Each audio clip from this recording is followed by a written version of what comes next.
Hi and welcome back. So this is about silk screening. Cue the intro.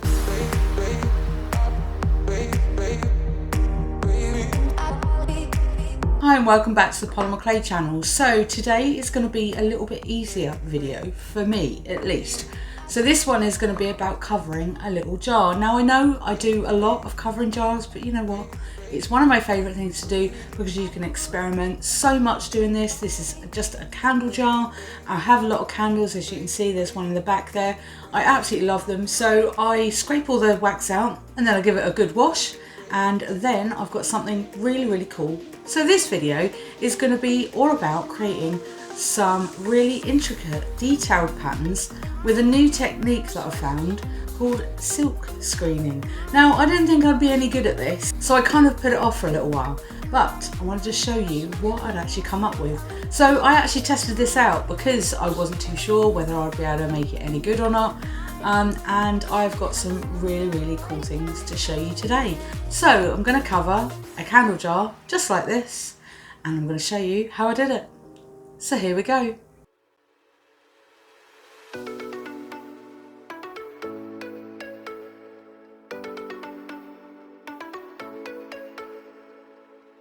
You might be the one that truly got me. I feel it too. You might be the one that truly got me. I feel it too.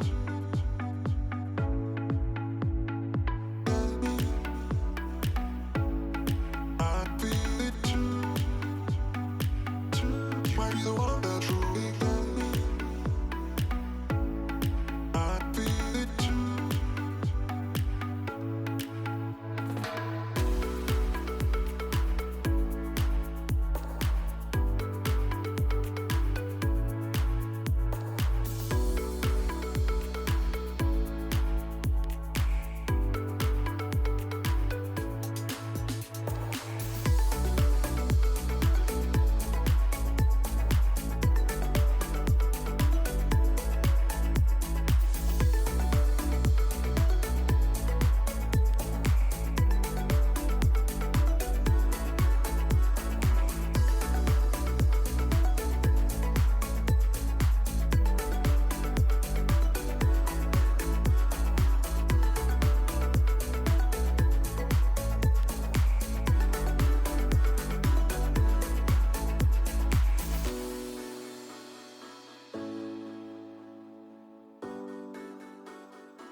You might be the one that truly got me. I feel it too. You might be the one that truly got me. I feel it too.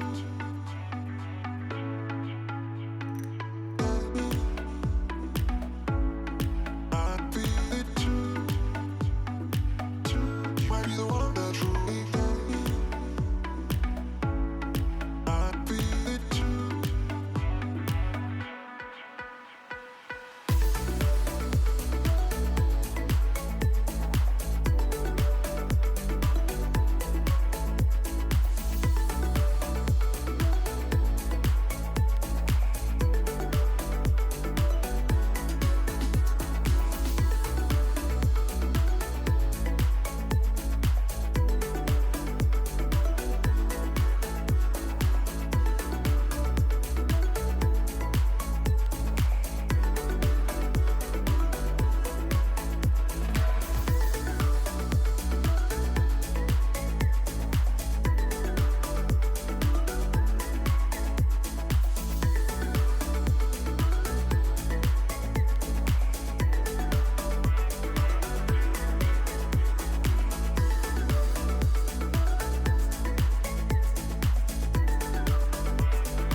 Thanks for watching this tutorial. So I'm going to show you what it looks like now. Here we go. So this is the coolest thing and the coolest technique I have just found out. So as I said in my intro, I thought it'd be really difficult to do. I wasn't too sure if it was going to turn out good, but I bought a load of them and this was my favourite design for this pot and I wanted to just give it a go. So as I said, I did test it out on some jewellery or some beads that are going to end up as jewellery, and unfortunately I didn't film it, so I can't show you, but I might put some photographs at the end of the little beads that I made from the remnants of what was left over from this pot. So as you can see, a little bit of a close-up here. The mica powder went on so well. The type of mica powder that I used was the one I recommend in my description, so I'm going to leave a link in there, and it's called A-NRZO. So I'm going to say it like that. I'm not entirely sure if that's correct pronunciation or not, but I'm going to leave a link. It's the absolute most amazing mica powder because it's high pigmented, and it says on the packaging that it is for artists and you can use it in resin and stuff like that as well, and oh my goodness, that is exactly what it does. So I'm going to keep spinning this so you can see exactly all of the pattern. It went on ever so well. The only thing I'll say about it is you have to be careful once you've actually put it on not to smudge it, otherwise you'd have to start again, and I did kind of like touch it here and there. But it really didn't come off that much, so I was quite impressed with it. So also with the little beading at the top there, I don't know if you can see that there, but I used the same silk screen on the top there just so it kind of matched, and I like the fact that it was kind of unusual as well. I didn't really sort of get an idea of exactly what pattern was going to go on each one, I just thought that looked quite different. And then on the bottom there, as you can see, I made the balls to go on and it kind of sits on them, which is really nice. The only thing I had to watch is obviously with the mica powder, it made them dusty and also non-sticky, so I had to make sure that the clay underneath didn't have anything on it, so it stuck really well, and I'm pleased to say that they all stayed on. So the only thing you haven't seen so far is that I've glossed it a little bit, and I used some PHILSP water-based gloss. It's really good. I'll also link that in the description as well. This has got one coat and I am going to do another couple of coats just to give it that good protection, because obviously I didn't want the silk screen to come off at any point, and obviously when people touch it, it might do. So I am going to protect it this time. Very rarely do I gloss anything afterwards because I do like the matte look, except earrings, I will gloss them. So this is how you create a really fancy pot from a candle holder with a silk screening technique. Thanks for watching, and I'll see you again soon.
Is how to create a really intricate pattern with screen printing is it screen printing?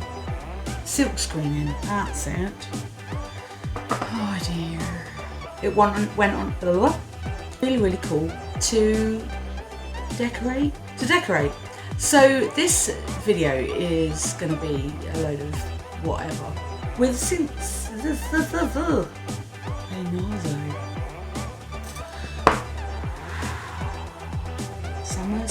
Summertime. So this is how you create a really fancy pot from a candle holder with